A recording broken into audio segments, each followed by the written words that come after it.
उसका जीवन नरक की तरह हो गया था।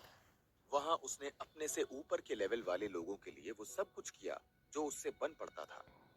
लेकिन पहली बार उसे ऐसे दोस्त मिले थे जो उसके लिए हमेशा खड़े रहते थे। सार्थक खुद भले ही बहुत छोटे लेवल का था, लेकिन फिर भी वो प्रखर और अर्जुन की मदद के लिए खड़ा रहता था, जिन्होंने न सिर्फ उसकी रक्षा की थी, बल्कि उसे अपनी नई शक्ति सीखने में मदद भी की थी। अर्जुन को कुछ तो हुआ था और वो अचानक बहुत अजीब हरकतें कर रहा था। हालांकि प्रखर को इस बात का बिल्कुल भी अंदाजा नहीं था कि सार्थक के साथ क्या हो रहा है, लेकिन उसे अर्जुन के बदले हुए बर्ताव के बारे में थोड़ी भनक जरूर लग चुकी थी। और इसकी शुरुआत तब से हुई जब से अर्जुन सेकेंड ईयर के छात्रों के साथ असेंबली हॉल में अकेले गया था। उसके बाद क्या हुआ कुछ नहीं पता। प्रखर ने बाद में भी असेंबली हॉल में दूसरे लोगों से बात करने की बहुत कोशिश करी, लेकिन किसी ने भी उसे कोई जवाब नहीं दिया। यहाँ तक कि कुछ लोगों ने तो प्रखर को धमकाना भी शुरू कर दिया था।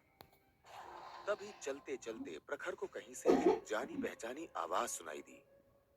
गलियारे से नीचे जाते समय प्रखर किसी को बात करते हुए सुन सकता था, एक ऐसी आवाज जिसे वो अच्छे से पहचानता था। जैसे ही उसने मुड़कर देखा, उसने देखा कि ये आवाज और किसी की नहीं बल्कि अर्जुन की थी। अर्जुन वहीं खड़ा होकर जमीन की तरफ देख रहा था।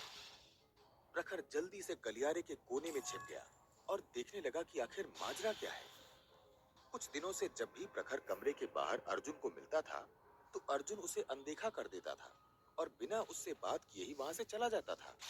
लेकिन अब ऐसा लग रहा था कि अर्जुन किसी और से बात कर रहा है। क्या तुम दोनों चुप रहोगे?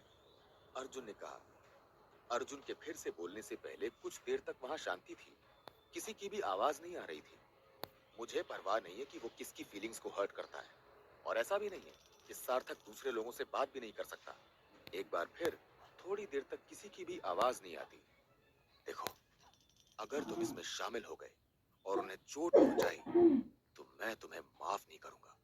मैं पिछली बार जैसा कुछ भी नहीं होने दूंगा। पूरे समय प्रखर ये सारी बातचीत को सुन रहा था, लेकिन वो सिर्फ अर्जुन की आवाज ही सुन पा रहा था। दूसरी तरफ कौन था प्रखर को नहीं पता था, लेकिन ये बात साफ थी कि वो किसी से तो बातचीत कर रहा था। प्रखर और बर्दाश्त नहीं कर पाया और उसने झांक कर देखने की कोशिश करी कि अर्जुन किससे बात कर रहा है, लेकिन वहां उसे अर्जुन के अलावा और कोई भी नहीं दिखा। वो दूसरा इंसान शायद पहले ही चला गया होगा, प्रखर ने सोचा। तभी उसने देखा कि अर्जुन भी वहां से जा रहा था।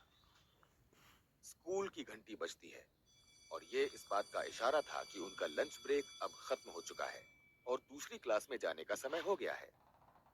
तभी लाइब्रेरी के दरवाजे खुलते हैं और अंदर से सार्थक और निशिका एक साथ बाहर निकलते हुए दिखाई देते हैं। सार्थक! प्रखर ने आश्चर्य से सार्थक को देखा और उसे आवाज लगाई। सार्थक ने प्रखर के साथ जाने से पहले निशिका से कहा, मैं क्लास खत्म होने के बाद आज रात तुम्हें फ्रंट गेट पर मिलूंगा, ओके? इसके बाद दोनों साथ साथ क्लास के लिए निकल गए। तुम ठीक तो हो ना? प्रखर ने सार्थक से पूछा। मैं तुम्हारे बारे में परेशान था जब तुम अचानक इस तरह से बिना बताए कमरे से चले गए। हाँ, सॉरी यार, मैं खुद को और ज्यादा रोक नहीं पा रहा था और बहुत जोर की भूख लगी थी, इसलिए अर्जेंटली बाथरूम चला गया था। बस बस बस, इससे ज्यादा मुझे नहीं जानना, प्रखर ने कहा।